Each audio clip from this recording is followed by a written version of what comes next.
Hello everyone, Assalamu alaikum. Am I audible to all of you? Can someone please confirm in chat if you all can hear me? अच्छा भाई, तो we were doing we were doing discussions on paper 3 के भाई like क्या करना चाहिए labs को लेके, and there were different tips and tricks that we were discussing, but obviously हम सारी चीजें discuss नहीं कर पाए थे। और मैंने आपसे यही कहा था कि यार usually it takes 2 to 3 classes to cover up everything, and then more importantly to cover your queries questions के वो दिमाग में अच्छे खासे चल रहे होते हैं ना। तो लाइक कल हम यहाँ तक पहुंच गए थे कि भाई रॉ डाटा जो हम मेजर करते हैं, जिसे we call the measured value, all of them you said all of you will stay quite.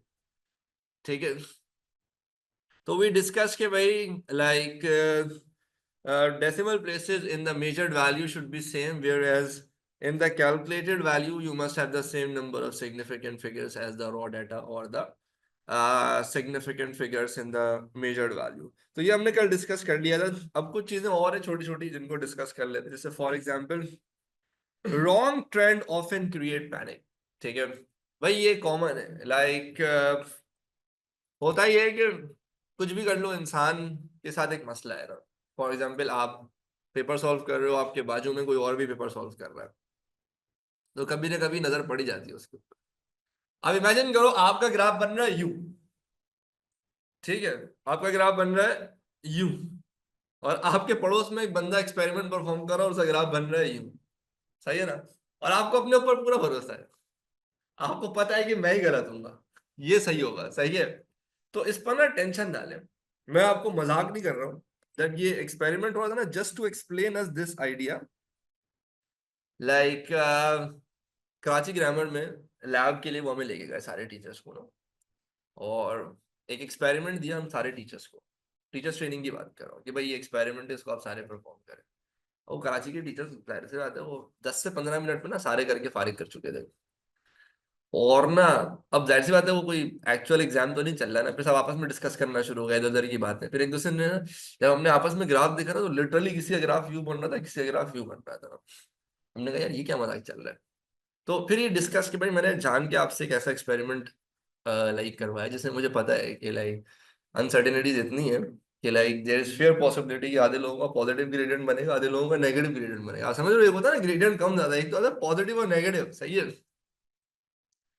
तो उसने कहा देखिए प्रॉब्लम ये है कि हमें अपने बच्चों को ये कम्युनिकेट करने की जरूरत है कि भाई इट्स नॉट अ प्रॉब्लम, आप बस अपना काम सही से करो, जो आपकी रीडिंग्स आ रही हैं ऑब्वियसली अपने ध्यान से आप सही करो, और and just stick with it. कोई जरूरत नहीं है कि लाइक पड़ोस वाले ने क्या किया हुआ है और उसको देख के पैनिक होने की जरूरत नहीं है।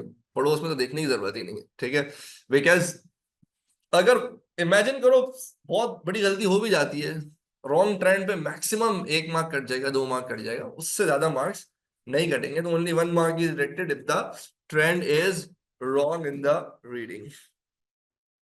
भाई ये बड़ा इंपॉर्टेंट है, cheating is a crime. Make sure you don't copy readings from other candidates, script with the same readings will be cancelled, you may appear as X. अच्छा, अब आप बोलोगे सर ये कोई बताने वाली बात है। मैं आपको बताता हूँ problem. I have personally encountered this. Like मेरी एक स्टूडेंट थी लाइसियम की, बहुत स्मार्ट जबरदस्त स्टूडेंट। सही है, और आपको पता है उसके साथ क्या हुआ है? लाइक कोई पड़ोस में बच्चा होगा, उसने उसकी स्क्रिप्ट कॉपी कर ली होगी, रीडिंग कॉपी कर लिया था, या पता नहीं क्या कॉपी कर, लैब की बात कर रहा हूँ। सही है, और मतलब पक्का वो ए स्टार वाले बच्चे नहीं होते हैं। लाइक अच्छा सीन भी हुआ था कि पहले उसने एएस दिया था और उसका ना बी आया था, और वो ए वाली स्टूडेंट थी, तो उसको ये था कि सर मेरा बी आ गया, लाइक मैं दोबारा दूँ। तो उसने A2 में ना AS A2 एक्सेल दिया कि भाई मुझे अपना ग्रेड इंप्रूव कर। 5 पेपर्स दिए उसने, और एकदम से उसका ग्रेड एक्स आ गया। वो इतनी स्मार्ट बच्ची कि उसका लाइक मेडिकल में उसका एडमिशन टेस्ट हो चुका है, सब कुछ हो चुका है, वो उसने ग्रेड्स जमा कराने हैं भाई। सही है, और एकदम से क्या हुआ भाई, फिजिक्स में ग्रेड ही नहीं आया। और बाद में भाई लाइसियम वालों ने ईमेल किया, बच्चों ने बात की, सब कुछ किया, उन्होंने कहा नहीं यार आपके साथ बराबर में एक और बच्चा था, उन दोनों की स्क्रिप्ट बिल्कुल सेम थी, तो हमने दोनों का ही ना एक्स कर दिया, लेकिन दोनों का ग्रेड इशू नहीं हुआ।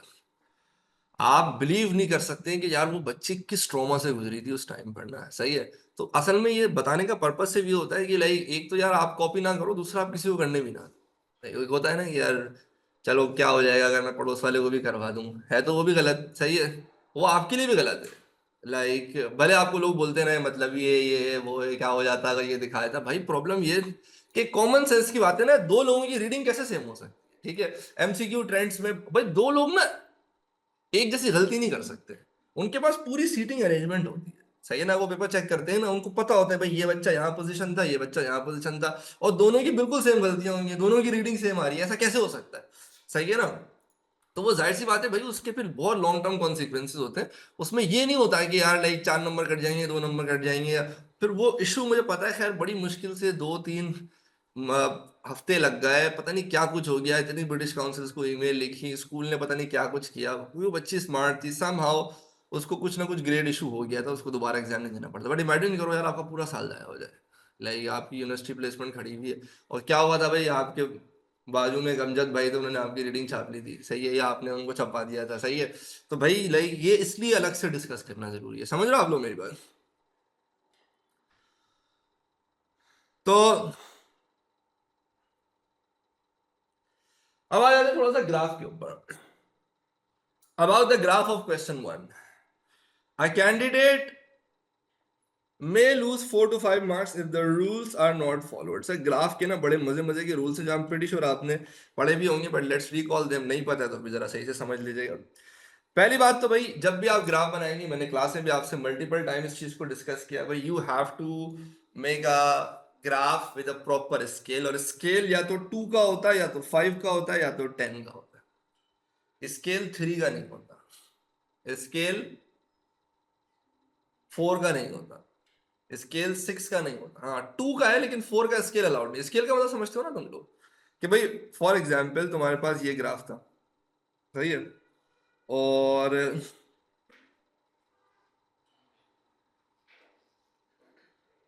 तुम्हारे पास ये मल्टीपल बॉक्सेस है, तुमने स्केल किया 2, 4, 6, 8, 10, खत्म हो गई जगह।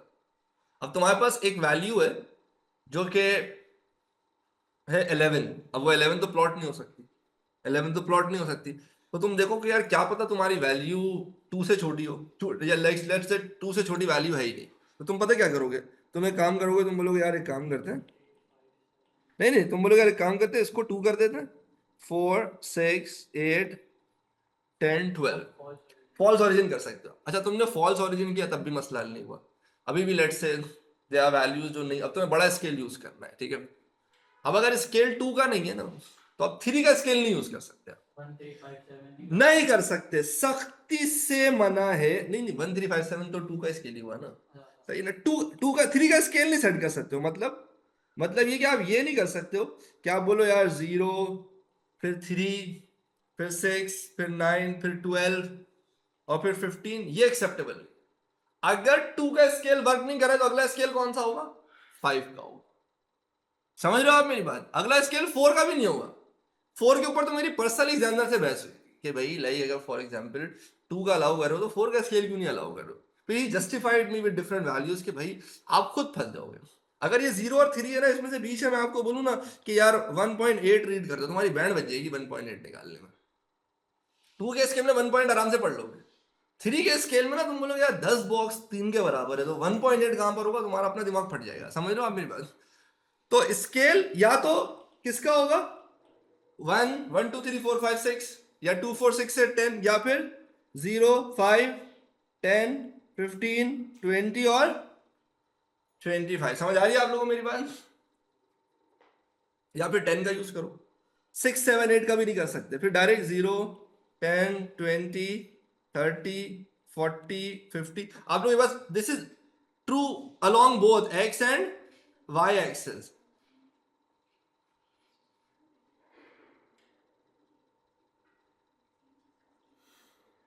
4 नॉट अलाउड। नहीं, छोटी वैल्यू के लिए कोई मसले की बात, छोटी वैल्यू में भी वही रूल हो जाएगा कि फॉर एग्जांपल 0.01, 0.02, 0.03, 0.04, या फिर देखो मैं तुम्हें समझा। अब ना मुझे ऐसा लग रहा है कि तुम लोगों के लिए मुझे कोई एक वो खोल लेना चाहिए, कोई भी रैंडम। इधर देखो, अब ये आपका ग्राफ है ना, मैं आपसे ही कहना चाह रहा था, देखो सारे, या तो आप फॉलो करोगे 1, 2, 3, 4, 5 6 7 8 और 9, समझ रहे हो आप? या 0 से स्टार्ट कर लो अगर वैल्यू 1 से छोटी भी है तो। सर एक ये देखिए सर 6 से स्टार्ट है x एक्सिस। नहीं 0 6 12 एक्सेप्टेबल। चेक तो सही नहीं नहीं, वो इसीलिए डिस्कस कर रहा हूँ ना, सही है। सर तो अच्छा अब अगर फॉर एग्जांपल वैल्यू छोटी है, काफी लोग इसके ऊपर क्वेश्चन पूछ रहे हैं, गाइस बाद में करना है, ये बाद में कर ले, अब इधर सुन लो, फिर मिस कर दोगे, वहां भी समझ नहीं आएगा, यहाँ भी समझ नहीं आएगा।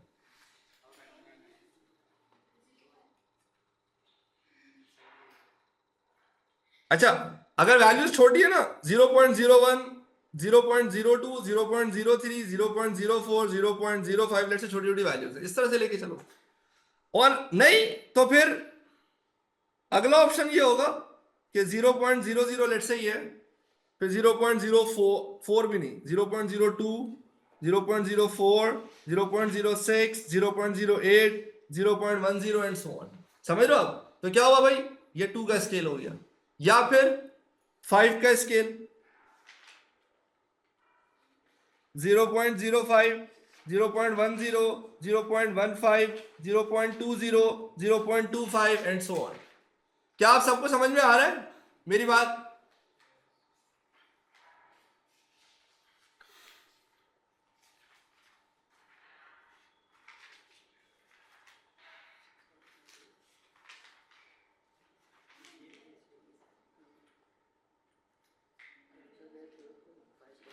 सेम गोज फॉर y, और जरूरी नहीं जो स्केलिंग x पे सेट करें y पे सेट करें, ऑब्वियसली y की वैल्यू डिफरेंट होगी, x की वैल्यू डिफरेंट होंगी, तो दोनों का स्केल अलग अलग होगा, ठीक है।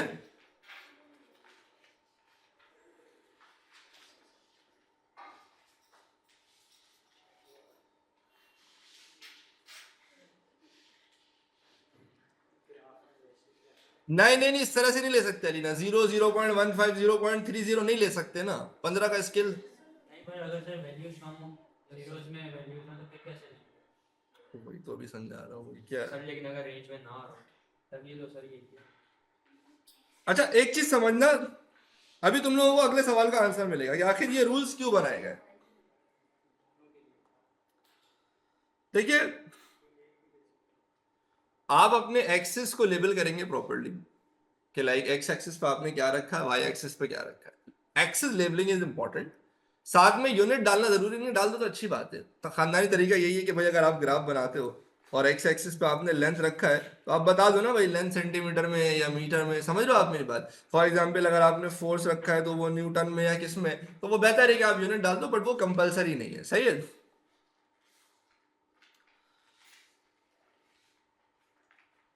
You can have false origin. Your graph must cover at least 50% on y-axis and 50% on x-axis. Landscape graph is allowed. अच्छा इसका क्या मतलब है? Your graph must cover 50% on x-axis and 50% on y-axis. ये मैं अभी आपको समझाता हूँ। देखिए, let's say मेरा कोई ग्राफ है, गौर से समझिएगा सारे प्लीज। लेट्स से वो ग्राफ बनता है यूं, यानी मैंने सारे पॉइंट्स प्लॉट किए और उसके बाद सारे पॉइंट्स को मैच करने के बाद लेट्स से बहुत अच्छी प्लॉटिंग थी, बहुत अच्छा लाइन ऑफ बेस्ट फिट बना, but this will be considered as a very poor scale. क्यों पुअर स्केल कंसीडर किया जाएगा? क्योंकि देखो अलोंग वाई एक्सिस ये मेरे पास जगह थी, तो वाई एक्सिस तो अच्छी खासी जगह इस्तेमाल हुई है अलोंग वाई एक्सिस, 50% से बहुत ज्यादा। बट अलोंग एक्स एक्सिस अगर आप देखो तो 50% से कम यूज हुआ है। समझ आ रही है मेरी बात? along x axis 50% से, तो this is poor scaling. Your graph must cover at least 50% along x axis and 50% along y axis. अब ये क्यों होता है? आप 50% से कम क्यों कवर करते हो? आप इसलिए कवर करते हो क्योंकि आप स्केलिंग गलत करते हो। जैसे फॉर एग्जाम्पल लेट से आपने वैल्यू ली यहां पर 0.1 0.2 0.3 0.4, ठीक है। 0.5। अब अगर आपको पता है, अब अगर आपको पता है कि यार आपकी वैल्यूज यहां पर 0.1 और 0.5 के बीच में ही सारी वैल्यूज थी, तो भाई फिर आप स्केल बड़ा कर लो ना यार। स्केल बड़ा करने का मतलब इसको और स्ट्रेच करो। लाइक ये 0.1 है, फिर आप इसको 0.2 करो ना, इसको 0.3 करो ना, इसको 0.4 करते, इसको 0.5 करते, तो ऑटोमेटिकली आपकी जो एक्स एक्सिस की प्लॉटिंग थी वो स्प्रेड होती ना। यही ग्राफ आपका अब यू बनता।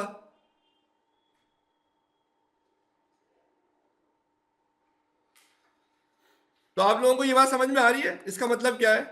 Your graph must cover at least 50% on x axis and 50% on y axis.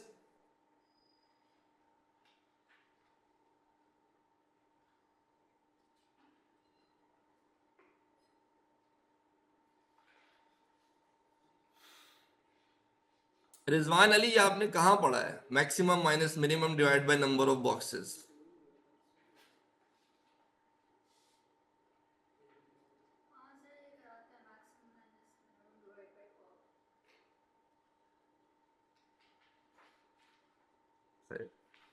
अच्छा, अगर for example maximum minus minimum divide by number of boxes में वैल्यू आ रही है 2.2, तो आप क्या 2.2 का स्केल यूज करो?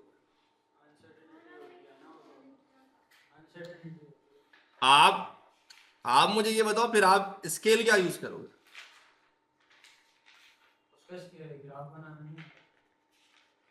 अरे आप मुझे बताओ तो फिर आप स्केल 2.2 यूज करोगे?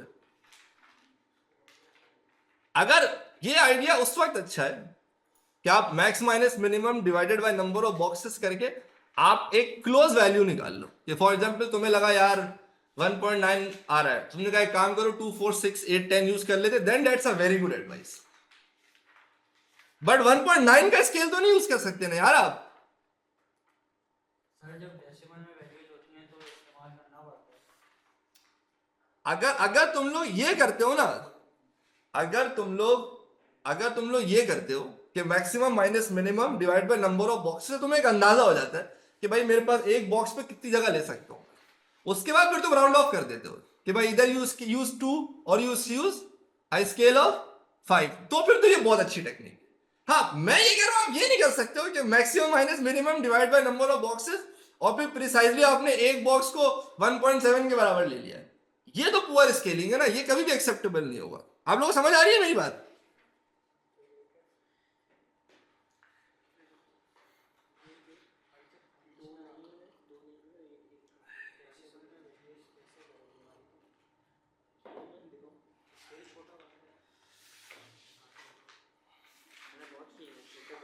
यार 2.5 का स्केल क्यों ले रहे हो?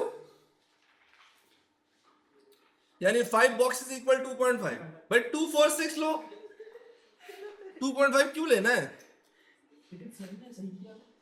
सर देखें ये भी गलत है ना, 3 का है। सर देखें डेसिमल में वैल्यू, सर लेकिन लैब में किया वो तो बोला सही है, चेक हुआ अगर फिर क्या मतलब? वेट सर जुबैर ठीक है, एग्जामिनर की बात हो गाइस एक मिनट होल्ड करना। क्या अबे ले रहा हूं ना मैं, क्लास क्यों ले रहा हूं? ये अगर कोई छोटी मोटी चीज सर छोटी मोटी कहाँ से हो गई इंश्योरिटी? पूरा हमारा जो बेसिक बेसिक बेटा है।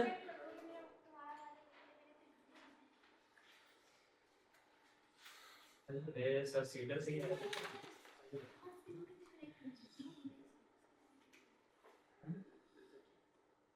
ठीक है।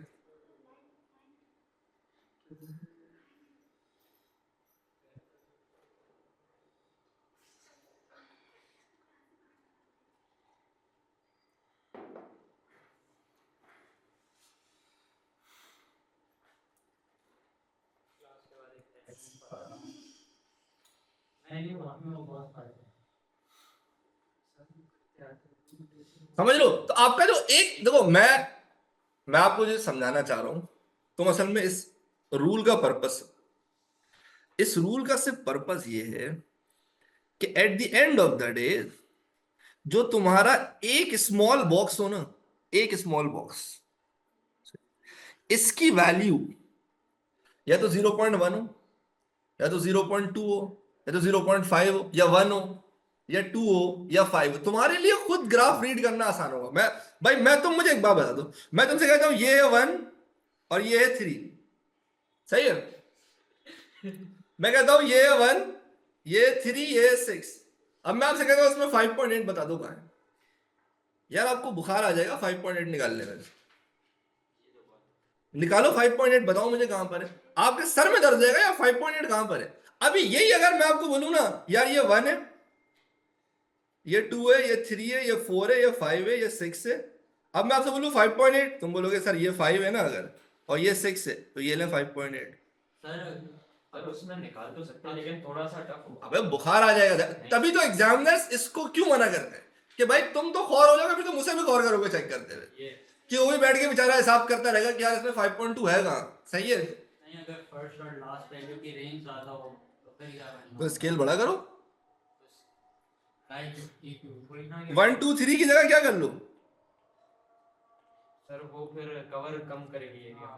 50% कर लेगा। इसीलिए रिक्वायरमेंट है मिनिमम 50%, 100% की रिक्वायरमेंट भी नहीं है। Your graph should cover 50% along x axis, अबे वो लेवल्स में 75%, it should cover 50% along x axis and 50% along y axis।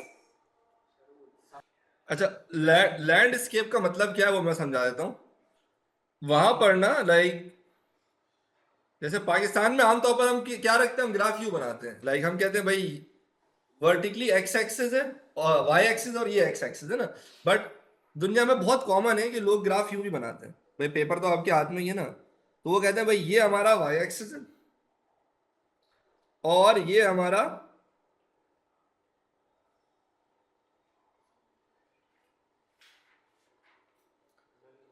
X axis है। ठीक है, तो अगर कोई लैंडस्केप में ग्राफ बनाता है तो भी कोई मसले की बात नहीं, वो भी एक्सेप्टेबल है। लाइक जैसे हमने हमेशा वर्टिकल वाले को वाई और हॉरिजॉन्टल वाले को एक्स लिया हुआ होता है ना, बट आप इसको वाई लेके इसको एक्स लेके उस हिसाब से स्केलिंग कर लो अकॉर्डिंग टू द बॉक्सेस, तो भी कोई मसले की बात नहीं, आपको पूरे मार्क्स मिलेंगे।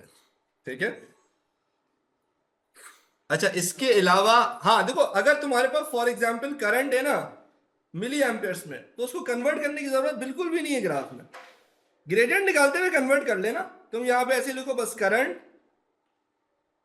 आप यहां पे लिख दो करंट और ये लिख दो मिली एम्पियर्स, बस काफी है। समझ रहे हो आप मेरी बात? बाकी अब आप मिली एम्पियर्स में ही पुट करो यार, कोई मसले की बात। बाद में अगर कोई ग्रेडियंट श्रेडियंट निकालना है तो वो निकालते रहना, उसमें कन्वर्ट कर लेना लाइक कैलकुलेशन पे।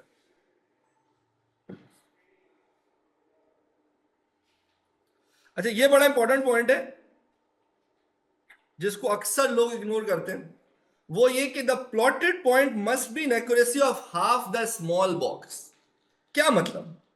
मतलब ये कि सर फॉर एग्जाम्पल आपने प्लॉटिंग किया, प्लॉटिंग करेक्ट है या इनकरेक्ट है ये कैसे डिटरमिन होती है? फॉर एग्जाम्पल आपका पॉइंट होना चाहिए था यहां पर, ओके, और आपने पॉइंट प्लॉट कर दिया यहां पर, तो ये है एक्सेप्टेबल।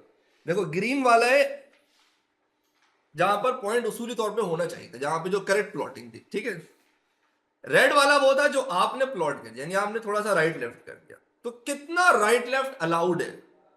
सिर्फ हाफ द स्मॉल बॉक्स, यानी एक जो छोटा बॉक्स है ना उसका 50% से ज्यादा आगे पीछे होगा तो वो एक्सेप्ट नहीं करेंगे उसको, फिर वो that would be considered as wrong plotting. समझ रहे हो आप मेरी बात?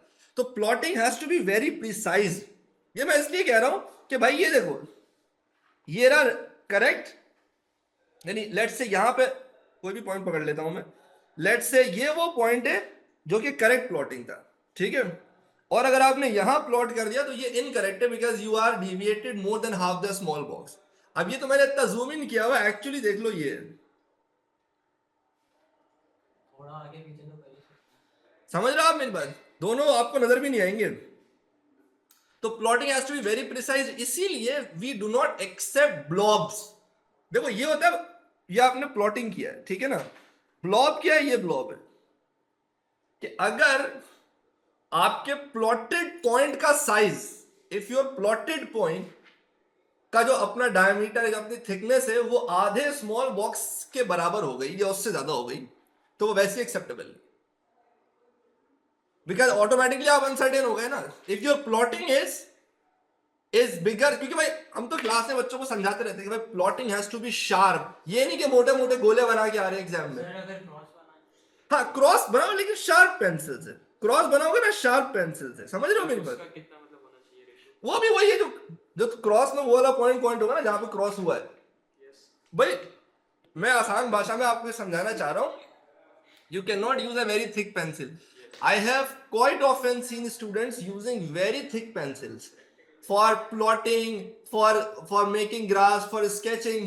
भाई ये they will not be accepted. अगर आपकी पेंसिल की जो थिकनेस है ना वो आपके ग्राफ के आधे स्मॉल बॉक्स की थिकनेस के बराबर हो या उससे ज्यादा हो, तो it has to be a sharp pencil. और एक बात ध्यान में रखो, तो तुम लोग जो आमतौर पर लैब में जो पेपर यूज करते हो ना, वो जाहिर है वो जो बुक होती है वो फोटोकॉपीड बुक होती है, तो उसमें ऑलरेडी बहुत सारे डॉट्स लगे हुए होते हैं, तो फोटोकॉपी में ना लाइक इतनी साफ सुथरा फोटोकॉपी निकलता नहीं है, तो हमें एक बहुत शार्प पॉइंट ना इतना नजर नहीं आ रहा होता। बट जो आपको कैमब्रिज से कॉपी मिलेगी ना, वो बड़ी साफ सुथरी प्रिंटेड कॉपी होगी, उसमें जब आप एक डॉट मारोगे ना वो डॉट नजर आ रहा होगा कि भाई ये डॉट है यहाँ पे। कोई जरूरत नहीं है कि बैठ के डॉट बनाने के बाद अंडा बना रहे हैं, ये देख ये रहा मेरा पॉइंट, बस उसको नजर आ जाएगा, आपका पॉइंट है उसको नजर आ जाएगा, आप टेंशन नहीं लो, ठीक है ना? आप बस तमीज से पॉइंट प्लॉट करो। और इट्स ऑलवेज एडवाइजेबल क्रॉस बना दो यार, कोई मसले की बात नहीं, शार्प पेंसिल। ठीक है भाई, सारे मेरे साथ हैं यहाँ तक?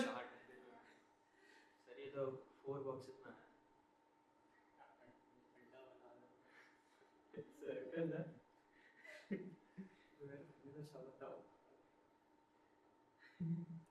No thick pencil.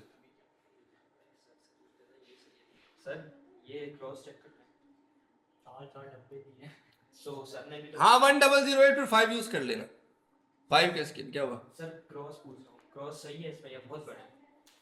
4 डब्बों तक में एग्जैक्ट 4, ये काफी थिक है। तो सर ये कितना होना चाहिए? थोड़ा सा कम? नहीं नहीं नहीं, क्रॉस का साइज मैटर नहीं करता है, देखो ये तुमने क्रॉस बना दिया ना, ये नहीं, क्रॉस में जो ये वाला पॉइंट है ना जो जिस पर मिल ले वो काउंट होता है। हाँ तो क्रॉस वाले कितना बड़ा? हाँ भाई ये नहीं कि 4 लाइनों में आपको बढ़ा दी, बहुत बड़े बड़े क्रॉस हैं, सही है। सारी बातें नजर में बना तो बता।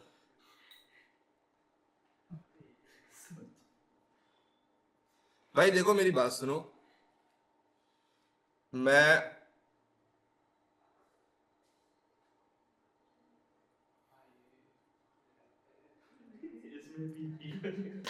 देखो यार मेरा मेरा पर्पस बिल्कुल भी, तुम्हें पता है मेरे को बिल्कुल भी इतना फारिग टाइम नहीं है।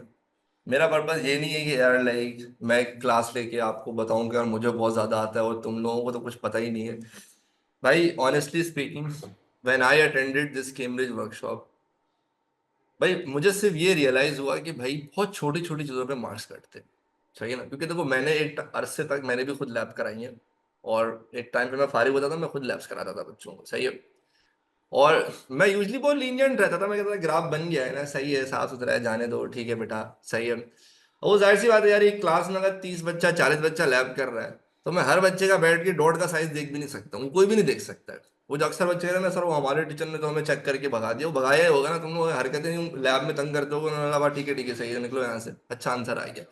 बट सिर्फ बताने का मकसद ये कि आप एग्जाम देने जा रहे हो ना, तो आप थोड़ा सा ना लाइक क्या बोलते हैं उसको, थोड़ा प्रोएक्टिव हो गया और थोड़ा सा कॉशियस हो गया जाओ कि भाई मैं कोई ऐसा काम करने नहीं बोल रहा हूँ जो आप बोलोगे यार सर ये तो आपने ऐसी बात बता दी। अबे भाई क्या साफ सुथरा डॉट बनाना कोई ऐसी अनोखी बात बता दी है कि सर लाइक अब कैसे होगा सर, इसकी तो कोई 6 महीना प्रैक्टिस होनी चाहिए साफ डॉट बनाने की। भाई साफ सुथरा डॉट बना के आ जाओ, बस यही तो कह रहा हूँ, सही है ना? और ये मेक श्योर करो, अब तुम्हें मैंने रूल बता दिया कि भाई वो जो चेकिंग करता है ना, क्योंकि वो अक्सर ये होता है कि भाई बेटा ये लाइन बहुत थिक है, बेटा ये लाइन बहुत थिन है, तो मैंने तुम्हें उसका पैरामीटर बता दिया कि उनकी जजमेंट क्या है, कि भाई अगर थिकनेस जो है ना आपके पेंसिल की आधे, और आधा स्मॉल बॉक्स बहुत छोटा होता है, लाइक तुम ये देखो ना जब तुम इसको नॉर्मल साइज में देखो ना, you realise half small box is very small, इसके अंदर you need to have a very sharp pencil.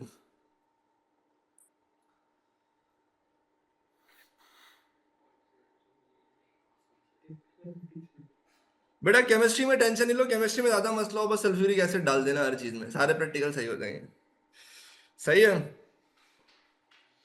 अच्छा एक बहुत कॉमन है भाई, thick dots are not acceptable, cross are acceptable, a dot inside a circuit is acceptable but not recommended, मतलब जरूरत नहीं है। पता नहीं क्यों पाकिस्तान में यही डॉट बना के गोल बनाना होता है कि ये देख ले मेरा पॉइंट यहाँ पर है, हाँ ढूंढने में टेंशन ना हो, मैंने गोल बना दिया है, सही है। और कोई तुक नहीं है, लेकिन क्यों गोल बना रहा है भाई, सही है ना। तो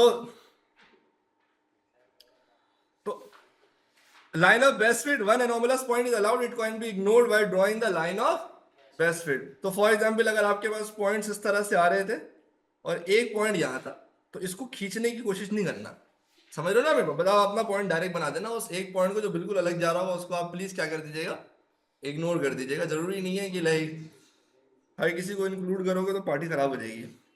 maximum point lying in the line, equal points on both side of the line. ये बिल्कुल सीधी सी चीज है कि जब आप लाइन ऑफ बेस्ट फिट बना रहे होते हो तो आप कोशिश करते हो कि मैक्सिमम पॉइंट्स तो लाइन के अंदर आ जाए, बट सारे नहीं आ सकते आमतौर पर, लाइक इतनी तो अनसर्टेनिटी सबके एक्सपेरिमेंट में होगी। तो बस कोशिश करो, फॉर एग्जाम्पल 6 पॉइंट्स मार्क किए, उसमें से लेट से 4 पॉइंट लाइन पर आ गए। अब जो 2 नहीं आ रहे ना, तो एक लाइन से जितना ऊपर है दूसरा लाइन से उतना ही नीचे होना चाहिए। तो आप अपनी लाइन को ना क्या करते हो, क्लॉकवाइज या एंटी क्लॉकवाइज रोटेट कर रहे होते हो। यानी जो आपका स्केल है ना, जैसे मैं वो समझाता हूं,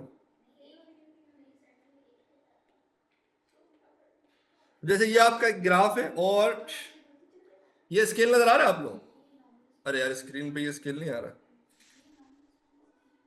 सही है। तो बहरहाल आपने ये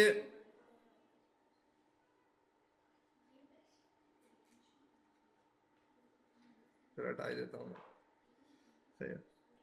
अब आप जब इस लाइन को बनाने की कोशिश करोगे तो मैक्सिमम पॉइंट्स अंदर आ जाए और कुछ नीचे, तो जो पॉइंट्स नीचे उतने ही पॉइंट्स आगे हो, वरना फिर आप क्या करते हो, लाइन को ना क्लॉकवाइज घुमाते हो या एंटी क्लॉकवाइज रोटेट करते हो और फिर ट्राई। और उसके लिए बेस्ट है, बस एक चीज ध्यान में आना कि भाई एग्जाम में ना छोटा स्केल लेके नहीं जाना। वो जो 15 सेंटीमीटर वाला स्केल होता है ना, बिकॉज 2 हिस्सों में लाइन ऑफ बेस्ट फिट नहीं बनती है, वो एक गो में बनती है। दूसरा, लंबे में स्टील का स्केल लेके नहीं जाना, ठीक ठीक है ना, स्टील का स्केल लेके नहीं जाना। स्टील के स्केल में प्रॉब्लम ये होती है कि जब आप स्टील का स्केल रखते हो ना, तो 3 पॉइंट जो बाहर है वो तो आपको नजर आ रहा है, जो अंदर है वो कितना अंदर है ये नजर नहीं आ रहा, बिकॉज ओपेक है ना। तो आप थोड़ा सा लाइक लंबा वाला कम से कम 20-25 सेंटीमीटर के जो नॉर्मल स्केल मिलते हैं और ट्रांसपेरेंट स्केल लेके जाएं, ताकि वो एक गो में रखो और आपको पता लग जाए कि भाई ये मेरी लाइन है, ये 3 पॉइंट है जो लाइन के पीछे हैं, ये 3 पॉइंट लाइन के आगे, और कितना आगे कितना पीछे। उस स्केल को थोड़ा सा क्लॉकवाइज एंटी क्लॉकवाइज रोटेट करके पोजीशन करो और खींच के खत्म करो। समझ आ रही है मेरी बात?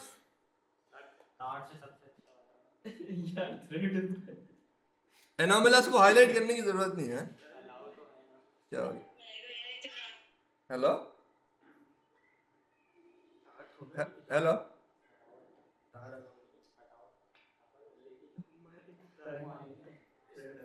हाँ मैं कहता मुझे लग गई गलती है, सही है। पिवट से जाना जरूरी है, एनोमलस को हाईलाइट वाईलाइट करना जरूरी नहीं है। नहीं नहीं, ओरिजिन से जाना कोई जरूरी नहीं है, सही है। मैक्सिमम बाय आए जो है ना, जितने पॉइंट्स ऊपर है, जितना ऊपर है, बाकी जो जो नीचे है वो बाय आए ऑलमोस्ट उतने ही नीचे होने चाहिए, समझ रहे हो। तो प्लॉटेड पॉइंट्स लाइक, जाहिर सी बात है सारी प्लॉटिंग जरूरी है, बिकॉज 6 में से अगर आपने 5 पॉइंट प्लॉट किया और कोई एक पॉइंट प्लॉट करना ही भूल गया तो प्लॉटिंग के मार्क्स आप लूज कर दोगे, सही। प्लॉटिंग के अलग मार्क्स होते हैं, स्केचिंग के अलग मार्क्स होते हैं, स्केलिंग के अलग मार्क्स होते हैं, ठीक है। All values of blobs, blob समझ गए ना क्या है, लाइक अगर थिकनेस डॉट का साइज जो है वो हाफ स्मॉल बॉक्स से बड़ा है तो दैट्स अ ब्लॉब, ठीक है ना। Gradient determination more than half the length of the line use, मेरे ख्याल से आप लोगों को पता होगा कि जब भी आप ग्रेडियंट निकालोगे ना, लेट से आपके पास एक ग्राफ आ गया और आपको ग्रेडियंट के लिए रैंडमली 2 पॉइंट्स पिक करने हैं, तो वो जो 2 पॉइंट्स आप पिक करोगे ना भाई, they must be from the line. वो आपके प्लॉटेड पॉइंट्स अगर लाइन में तब तो कोई मसले की बात नहीं, बट फॉर एग्जाम्पल तुम्हारा एक पॉइंट ये प्लॉट हुआ था ना, जो लाइन पे नहीं, उसको नहीं यूज कर सकते हो भाई आप। आपको जो आपने लाइन ऑफ बेस्ट फिट बनाई क्यों, इसीलिए तो बनाई है ताकि एक अच्छी प्रिसीजन के साथ आप ग्रेडियंट निकाल सको। तो आपने लाइन ऑफ बेस्ट फिट बना लिया, उसके बाद आप उस ग्राफ में से कोई 2 पॉइंट सेलेक्ट करोगे y2 minus y1 over x2 minus x1 के लिए, and these 2 points should be at a good distance from each other. ये नहीं कर सकते हो कि ग्रेडियंट निकालने के लिए तुमने कहा यार एक काम करते हैं, एक पॉइंट ये ले लेते हैं और एक पॉइंट ये ले लेते हैं, ये एक्सेप्टेबल नहीं है। समझ रहे हो ना, like they should be at a good distance from us, तो more than half the line use for gradient determination. तो एक पॉइंट यहां से पकड़ लिया, एक पॉइंट यहां से पकड़ लिया। ये बात समझ में आ रही है?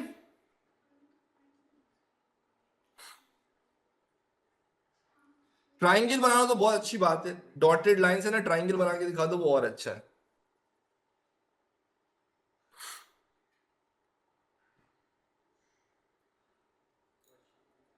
प्लॉटेड किए हुए पॉइंट, आगे देखो मैं तुम्हें समझाता हूं, मैं तुम्हें समझाता हूं। लेट से तुम्हारे ये 6 पॉइंट्स थे, सही, और अभी मैं रैंडम बना रहा हूं, ठीक है ना, और लेट से ये तुम्हारा स्केल था, ठीक है ना, लेट से ये तुम्हारा ग्राफ बन गया, एग्जाम्पल दे रहा हूं अभी, ठीक है। अब तुम्हें 2 पॉइंट सेलेक्ट करने हैं, सही है ना। तुम ये पॉइंट तो सेलेक्ट कर सकते हो, क्योंकि इत्तेफाक ऐसा है कि ये लाइन के ऊपर ही एग्जिस्ट करता है। तुम ये पॉइंट नहीं यूज कर सकते, वरना लाइन ऑफ बेस्ट फिट बनाई थी। अगर ग्रेडियंट टेबल की वैल्यू से ही बनाना था तो टेबल से ही निकाल लेते ग्रेडियंट, फिर ग्राफ बना रहे क्यों? तो आप ये नहीं यूज कर सकते, ये भी पूरी तरह से नहीं आ रहा है, इसको भी नहीं यूज कर सकते, इसको भी नहीं यूज कर सकते। आप बोले यार चलो एक काम करता हूं, इसलिए आइडियल यही है कि बेहतर है कि आप टेबल से पॉइंट ना यूज करो, आपने जो लाइन ऑफ बेस्ट फिट बनाई है ना, उसमें से आप कोई 2 पॉइंट पकड़ लो। ये मैंने गोल आपको दिखाने के लिए बनाया, एग्जाम में गोल मत बनाना क्रॉस के ऊपर, सही है। और बस वो जो 2 पॉइंट है, they should be at a good distance from each other.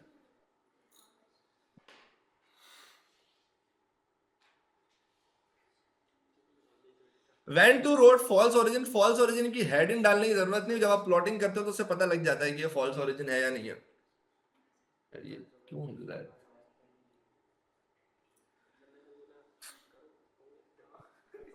Gradient y equal mx plus c से निकालोगे, अबे ग्रेडियंट तो y2 माइनस y1 से निकलेगा ना, फिर उस y equal mx plus c को यूज करके y इंटरसेप्ट निकाल सकते हो।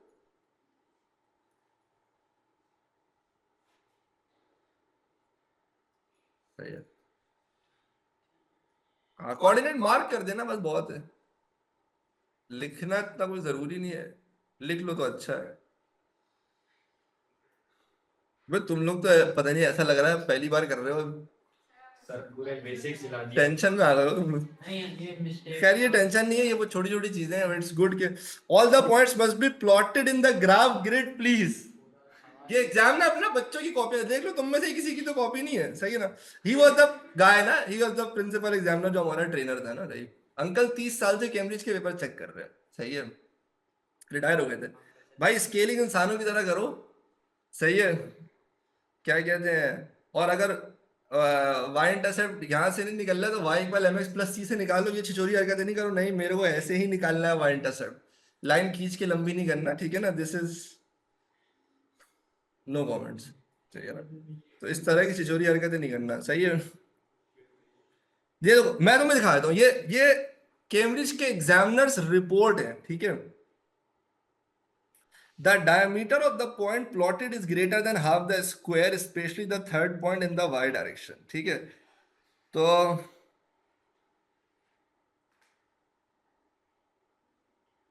ये देख रहे हैं आप, इनको बुरा लग गया भाई ये पॉइंट इतना बड़ा कैसे हो गया, सही है। तो ये देखो ये भी बहुत बड़ा है। तो अब ये बच्चा बेचारा पूरा पेपर कर गया, लेकिन इसको मार्क्स नहीं मिलेंगे एग्जाम में प्लॉटिंग के, सही है, बिकॉज ये ब्लॉक्स बनाकर आया एग्जाम में, डॉट्स बना के नहीं आया। अब आप देख रहे, देखो दूर से देख के लग रहा है कितना साफ सुथरा है, बट अगर आप इसको जूम इन करोगे ना, यू विल रियलाइज कि भाई ये आधे स्मॉल बॉक्स से बड़े पॉइंट्स है। वो उसने, अबे उसको नजर आ रहा होगा ना।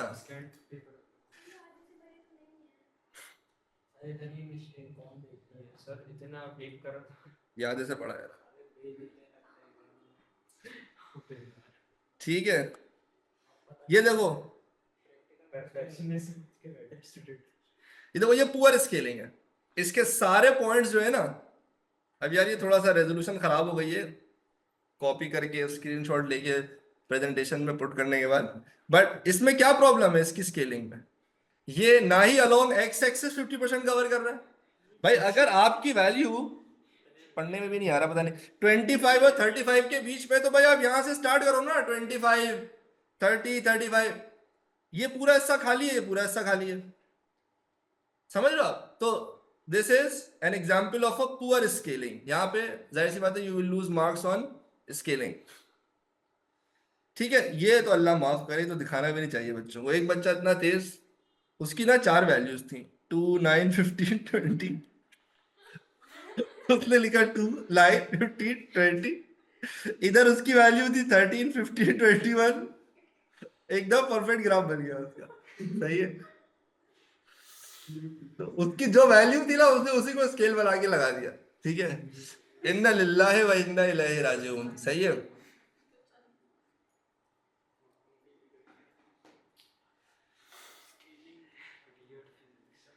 हाँ हाँ, क्रॉस बनाओ, क्रॉस बनाओ शार्प पेंसिल से। ठीक है ना।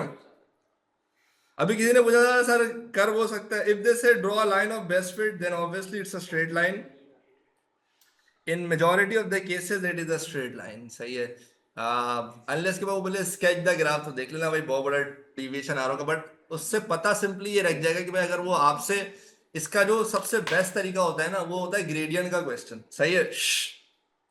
अगर वो क्वेश्चन में कहते हैं फाइंड द ग्रेडियंट, अगर वो कहते हैं फाइंड द ग्रेडियंट बस, तो इसका मतलब इट्स अ स्ट्रेट लाइन। अगर वो कहते हैं find gradient at this point, अगर इट्स अ कर्व ना, तो फिर वो आपको पॉइंट मेंशन करेंगे, तो वहां से आपको कंफर्मेशन हो जाएगी। वैसे आमतौर पर मैंने जब भी देखा स्ट्रेट लाइन ही बनता है, तो वो इतनी टेंशन वाली बात नहीं है।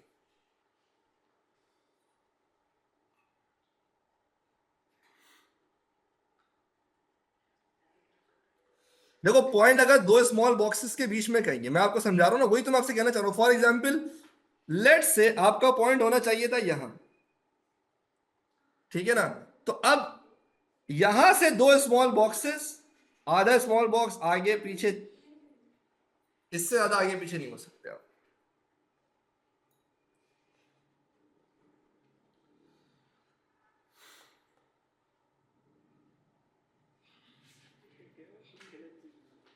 ठीक है ना। तो भाई read the question carefully. If it requires to calculate gradient at a point you can expect that may not be a straight line. तभी आपसे वो एक पॉइंट मेंशन कर रहा है कि उस पॉइंट पे टेंजेंट शेंजेंट बना के आपको ग्रेडियंट निकालना होगा। समझ आ रही है तुम लोगों को।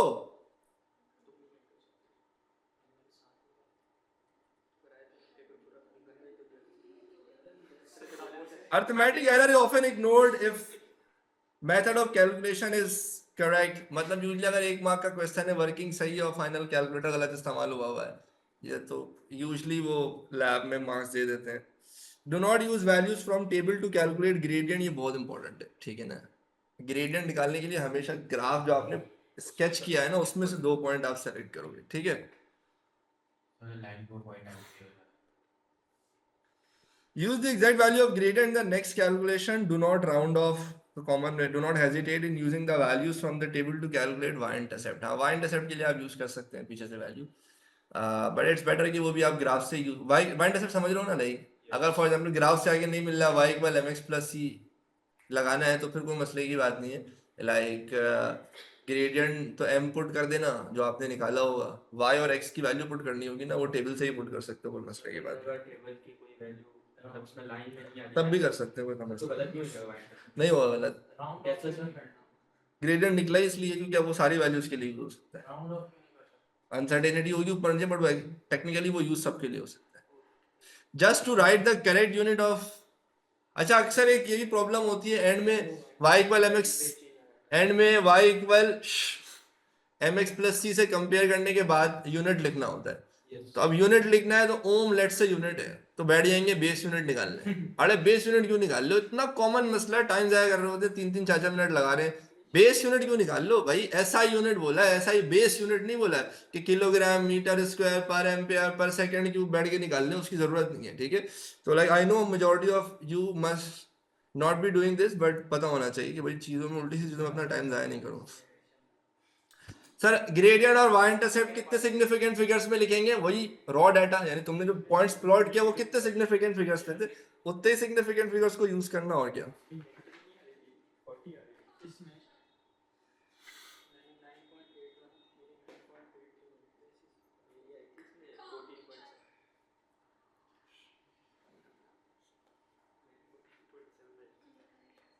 अच्छा भाई अब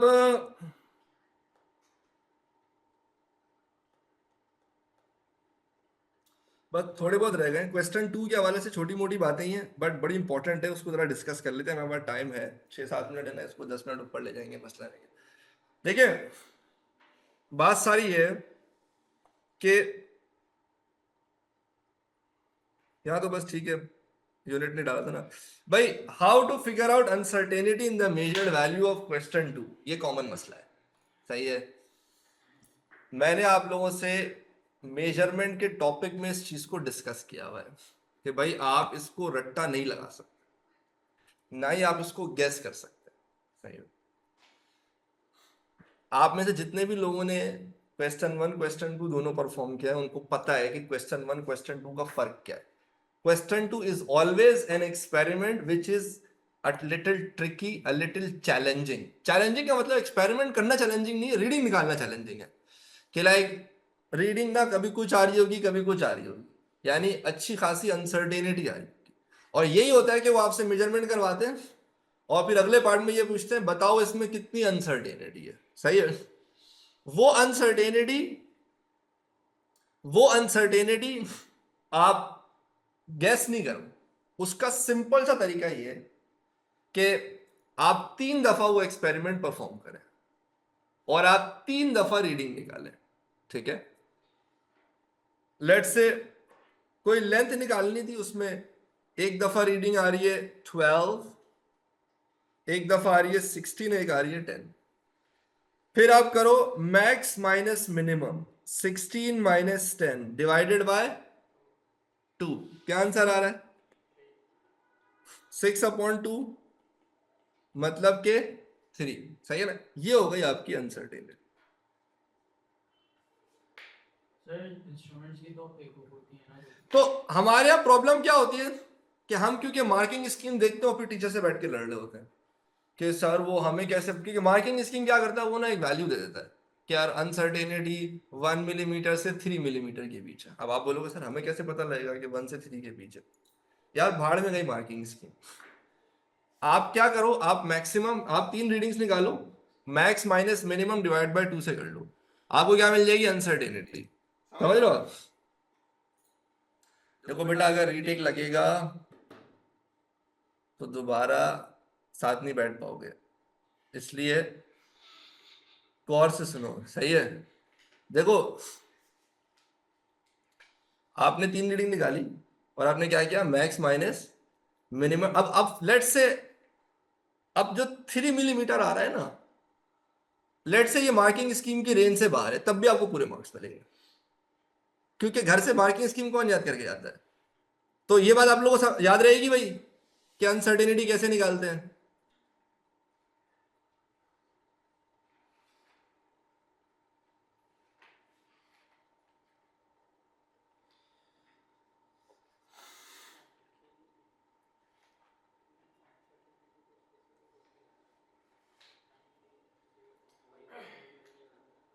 परसेंटेज अनसर्टेनिटी निकालनी है। जैसे फॉर एग्जांपल आपको लेंथ निकालनी थी ना, लेंथ की 3 वैल्यू थी। पहले तो आप इसका एवरेज निकाल लो,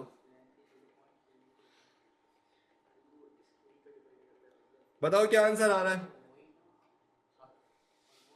सर सबकी अनसर्टेनिटी फिक्स नहीं है, इसका एवरेज बताओ।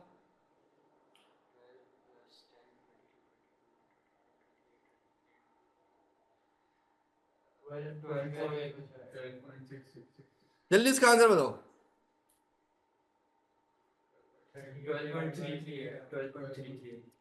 12.666 है ना, ठीक है ना।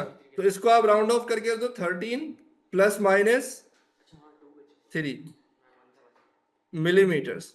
परसेंटेज अनसर्टेनिटी निकालनी है तो 3/13 मल्टीप्लाइड बाय 100, ये क्या आ जाएगी? परसेंटेज अनसर्टेनिटी आ जाएगी। देखो तुम लोग सवाल ही गलत पूछ रहे हो। बच्चे पूछ रहे हैं सर डिवाइस की अनसर्टेनिटी। अरे अनसर्टेनिटी डिवाइस की नहीं होती, अनसर्टेनिटी मेजरमेंट की होती है। एक ही डिवाइस है, उसको यूज करके कभी अनसर्टेनिटी बहुत ज्यादा हो सकती है, उसी डिवाइस को यूज करके अनसर्टेनिटी बहुत कम हो सकती है। मैंने तुम लोगों को एएस की क्लास में ये चीज पढ़ाया है अगर तुमको ये बात नहीं पता, अब तो तुम अपने लैब के टीचर को नहीं, फिर तो तुम मुझे भी बोल दो कि मैंने भी कुछ नहीं पढ़ाया। मैंने मेजरमेंट की पहली क्लास में आपको क्या समझाया कि यार एक मीटर रूल है, उसका लीस्ट काउंट है 0.1 सेंटीमीटर्स। अगर मीटर रूल से आप एक धागे की लेंथ निकाल लें, क्लास में आपके पास ठंडा माहौल है, सुकून से मैं आपको एक थ्रेड देता हूं और एक्सपेरिमेंट ये क्या, थ्रेड की लेंथ निकालो। आप ठंडे में आराम से स्केल हॉरिजॉन्टली रखोगे, धागे को एक तरफ से रखोगे, फिर खींच के आराम से उसकी लेंथ निकालोगे, ठीक है ना। लेंथ आई 12.1 सेंटीमीटर्स। हद मार के कितनी अनसर्टेनिटी होगी, 0.1 की। बहुत ज्यादा अनसर्टेनिटी भी 0.1 की होगी ना, जो उसका उससे ज्यादा तो नहीं हो सकती ना। अब यही यही स्केल है। मैं एक बॉल को ड्रॉप करता हूं और मैं कहता हूं यार ये बॉल को ड्रॉप करो, टप्पा खा के जब ये ऊपर आना तो बताओ इसने कितनी हाइट कवर किया, जिसे रिबाउंड हाइट कहते हैं। तुम 3 दफा रीडिंग निकालो, 3 दफा तुम्हें रीडिंग अलग अलग लगेगी। कभी तुम्हें लगेगा सर 15.8, तुम बोलोगे नहीं नहीं सर 15.9, फिर कभी बोलोगे नहीं सर 14.3। अनसर्टेनिटी आ गई ना, डिवाइस की वजह से आई है।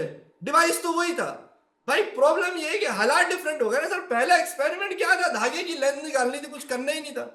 अब अभी आप कह रहे हो बॉल टप्पा खा के वापस है तो बॉल हवा में रुकी रहनी है, like fraction of a second के लिए हवा में, उसी वक्त मुझे रीडिंग निकालनी है। तो एकदम से अनसर्टेनिटी कभी भी डिवाइस की नहीं होती है, डिवाइस का तो लीस्ट काउंट होता है। अनसर्टेनिटी मेजरमेंट की होती है। वो आपसे बोलेगा लेंथ की अनसर्टेनिटी निकाल दो, वो आपसे ये नहीं बोलेगा स्क्रू गेज की अनसर्टेनिटी निकाल दो। क्या पगले पगले हो गए हो क्या, स्क्रू गेज की क्या अनसर्टेनिटी होगी। आप समझ रहे हो भाई, आप जो डिवाइस यूज कर रहे हो ना, उससे जो मेजरमेंट निकाल लो उसकी अनसर्टेनिटी है ना, तो वो मेजरमेंट 3 दफा निकालो ना। 3 दफा जो रीडिंग आ रही है वह नोट कर लो। तुम्हें लगता है 15.2 15.2, तुम्हें लगता है 10.8 10.8, 3 दफा रीडिंग निकालो और फिर क्या करो, max minus minimum divide by 2। भाई ये आ गई आपकी अनसर्टेनिटी, खत्म हो गया।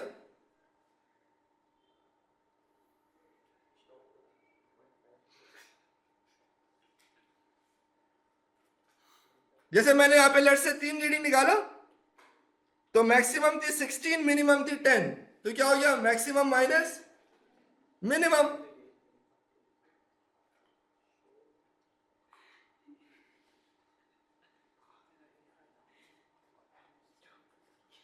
ये सबसे कॉमन मिस्टेक है, बच्चे पेपर क्वेश्चन 2 में अनसर्टेनिटी रट्टा मार के जाते हैं। स्केल आएगा तो ये लिख दूंगा, स्टॉप वॉच आएगा तो ये लिख दूंगा, ये आएगा तो ये लिख दूंगा। अबे क्या पगले हो गए हो तुम। एक्सपेरिमेंट देखो तो कितना चैलेंजिंग है। एक एक्सपेरिमेंट में एकदम से आधे आधे 0.5 और 1 की भी अनसर्टेनिटी हो सकती है, कभी कभी हो सकता है 0. हाँ ये है कि अनसर्टेनिटी कम से कम लीस्ट काउंट जितनी होगी, बट हमेशा नहीं है ना।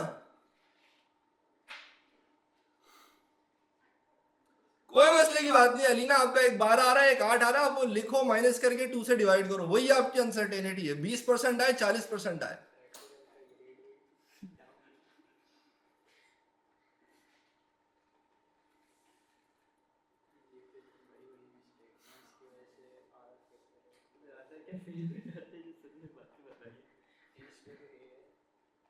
चिखवा चिखवा के गर्दन में दर्द हो गई।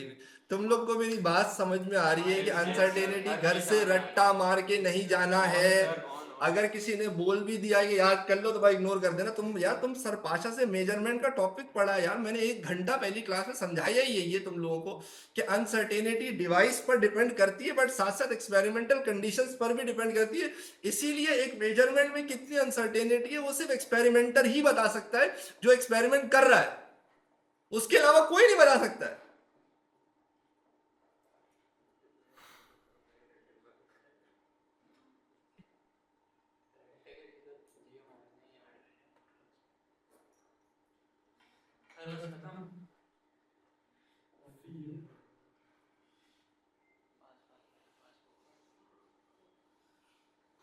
बाकी वो तुम लोगों ने एंड में जो रिलेशनशिप सेटिस्फाई करना होता है कि भाई कि वो कोई 10% यूज करता है, कोई 20%, दोनों ही एक्सेप्टेबल है। वो जो भी आपके टीचर ने बताया वही फॉलो कर लो, उसमें कोई प्रॉब्लम नहीं, क्योंकि उसके बहुत सारे तरीके हैं। तो मैं बिला वजह कोई एक तरीका डिस्कस करूंगा आप परेशान हो जाएंगे कि सर मेरे टीचर ने, वो सारी एक्सेप्टेबल है, वो 3-4 कॉमन मेथड्स हैं, ठीक है। इसमें एक चीज है जिसको डिस्कस करना बहुत जरूरी है, जो मुझे बड़ा इंटरेस्टिंग लगा और मैंने कहा यार हो सकता है बहुत से बच्चे इसको लूज आउट करें। अच्छा अक्सर ये होता है कि ना, वो अगर आपने क्वेश्चन 2 किया हो ना, तो वो कभी कभी आपसे फाइनल आंसर में ना बोलते हैं जस्टिफाई करो। कि आपने फाइनल आंसर कितने सिग्निफिकेंट फिगर्स में रखा। तुम लोगों ने इस तरह क्वेश्चन एनकाउंटर किया है कभी कि भाई क्वेश्चन 2 में एक पार्ट आपने सॉल्व किया, फाइनल आंसर निकाला, आपने एरिया निकाला, वो कहेगा जस्टिफाई करो कि आपने उसको 2 सिग्निफिकेंट फिगर्स में या 3 सिग्निफिकेंट फिगर्स में, कितने सिग्निफिकेंट फिगर्स में रखा और क्यों रखा। सही है। उसकी जस्टिफिकेशन में वही जस्टिफिकेशन है जो हम पेपर 2 में यूज करते हैं। मैंने आपसे क्या कहा, भाई आपका रॉ डाटा जितने सिग्निफिकेंट फिगर्स में होगा, आपकी कैलकुलेटेड वैल्यू भी मिनिमम उतने ही सिग्निफिकेंट फिगर्स में होगी, उससे एक ज्यादा हो सकती है। अब इसमें एक छोटा सा गेम समझो। भाई आपने फॉर एग्जांपल एरिया निकाला, आपने डायमीटर पहले डिटरमिन किया एक्सपेरिमेंट से, ठीक है ना, मेजर किया आपने डायमीटर, लेट से डायमीटर निकाल लिया, अनसर्टेनिटी भी निकाल ली, फिर एरिया के फॉर्मूले में डायमीटर की वैल्यू पुट करके एरिया निकाल दिया, ठीक है। अच्छा भाई, अब ये चलता गया चलता गया चलता गया, फिर ना आपने कोई लेंथ निकाली, उसके एरर शेरर निकाला, ठीक है।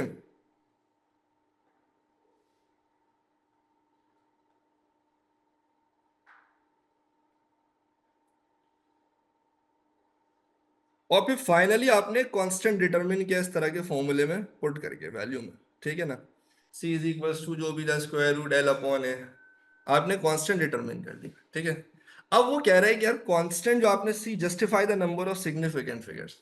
अब इस बच्चे ने देखो क्या लिखा है, उसने बोला भाई क्योंकि मैंने एरिया, एरिया इज ए में 2 सिग्निफिकेंट फिगर्स थे, तो मैंने 3 सिग्निफिकेंट फिगर्स में c निकाला, क्योंकि आपको पता है रॉ डाटा के सेम भी रख सकते हैं, एक ज्यादा भी कर सकते हैं। अब एग्जामिनर इसको एक्सेप्ट नहीं करता है, क्यों नहीं करता मैं आपको बता। प्रॉब्लम ये है कि आप जब भी रेफरेंस देते हो ना, आप हमेशा रॉ डाटा का रेफरेंस देते हो। Area is not a raw data, area आपने मेजर किया ही नहीं है, एरिया आपने कैलकुलेट किया है। आपने मेजर क्या किया था, आपने मेजर किया था डायामीटर। तो आप फॉर एग्जाम्पल आपने डायमीटर मेजर किया, डायमीटर से आपने एरिया निकाला और फिर एरिया से कांस्टेंट निकाला, तो अब कांस्टेंट के number of significant figures area से जस्टिफाई नहीं होंगे, वो अभी भी किससे जस्टिफाई होंगे, डायमीटर से जस्टिफाई होंगे। कि हमेशा जो कैलकुलेटेड वैल्यू की राउंडिंग ऑफ है ना, that is always justified by the rounding off by the significant figures of the measured value, जिसे आप रॉ डाटा कहते हैं। ना कि अगर आप स्टेप बाय स्टेप करते जा रहे हो, तो आप ये नहीं कि पीछे आपने एरिया निकाला तो आपने एरिया से जस्टिफाई करना शुरू कर दिया। You always go back to the raw data. तो यहां पर देखो एग्जामिनर ने लिखा हुआ है कि भाई significant figures in C need to be related to all raw readings, कि भाई आपने डी एल मेजर किया था तो आप उसके रेफरेंस से एक्सप्लेन करो, ना कि एरिया, क्योंकि एरिया आपने पता ही नहीं लगाया, तो मतलब वो आपने मेजर किया ही नहीं। आप लोग को समझ आ रहा है बेटा। रॉ डाटा अगर अलग अलग सिग्निफिकेंट फिगर्स में 171, तो जो लीस्ट सिग्निफिकेंट फिगर होता है वो फॉलो करते हैं।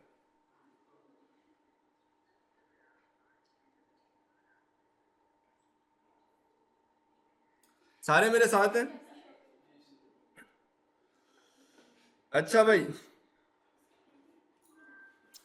दूसरा ये कि भाई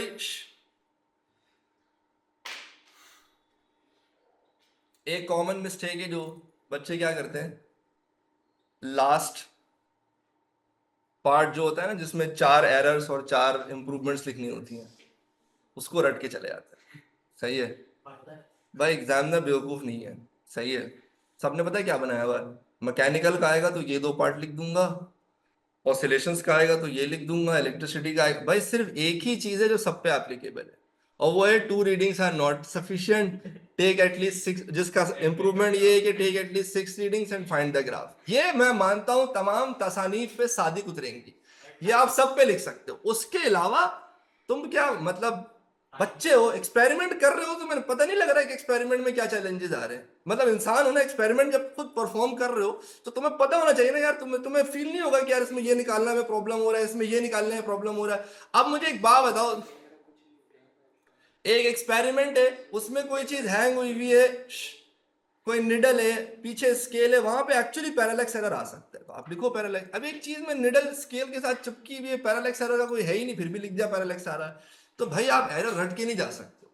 सही है ना, 8 मार्क का क्वेश्चन है यार, लाइक आप क्या कर रहे हो, मतलब थोड़ा सा दिमाग लगाओ, उसको जो एक्सपेरिमेंट के एक्चुअल प्रॉब्लम्स है वो डिटरमिन करो, रट्टा वट्टा मार के नहीं जाओ, ठीक है। इसके अलावा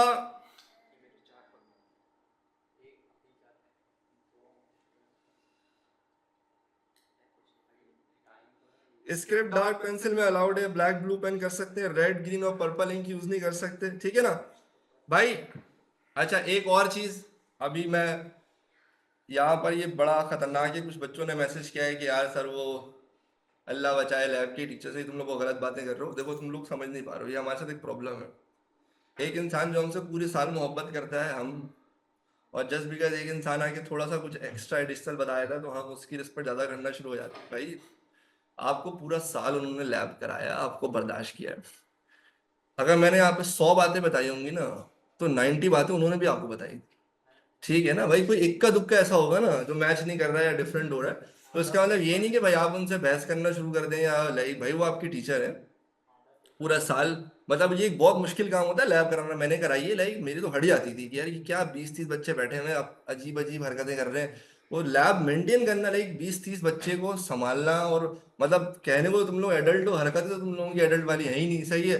तो वो जो है ना लाइक, तो भाई उनको रिस्पेक्ट करो, उनको रिगार्ड करो, उन्होंने पूरा साल आपको इतनी मेहनत से लैब कराया। बस ये लास्ट जो मेरा कंक्लूडिंग रिमार्क है ना, वो आज भी यही है कि भाई मेरी वर्कशॉप लेके भी आप कुछ बिगाड़ नहीं लेंगे अगर आपने पूरा साल लैब नहीं किया। You have to perform the lab. सही है? You have to practice. P3 is all about doing practice. If a candidate does not perform practical every week, keeping in mind all these considerations, he is less likely to remember all these points in exam. आपको मेरी कितनी बातें समझ नहीं आई होगी अगर आपने lab perform नहीं किया, और अगर आपने लैब परफॉर्म किया आपको मेरी बात समझ में आ रही होगी कि हाँ यार लाइक हम फंसे थे यहाँ पे, अब समझ आ रहा है कि सर क्या कहना चाह रहे थे। प्रैक्टिस मेक्स अ मैन, नहीं मेक्स अ पर्सन परफेक्ट, थोड़ा रेसिस्ट हो जाएगा वरना ये सेक्सिस्ट हो जाएगा बल्कि। It is easier to gain mark in paper 3, practical proper practice is considered. I have seen a large number of students scoring an A in paper 1 paper 2 but you in paper 3। बहुत common है, paper 1 में ए, paper 2 में ए, paper 3 में you. और total बच्चे की अपनी गलती होती है, पूरा साल प्रैक्टिस नहीं करता है, समझाते रह जाओ बस, रीडिंग लेके भागता रहता है। तो नॉन सीरियस एटीट्यूड है भाई, आप थोड़ा सा सीरियस ले लें, ठीक है। बाकी लाइक करें, फॉलो करें, शेयर करें, ठीक है। अपना ख्याल रखिएगा।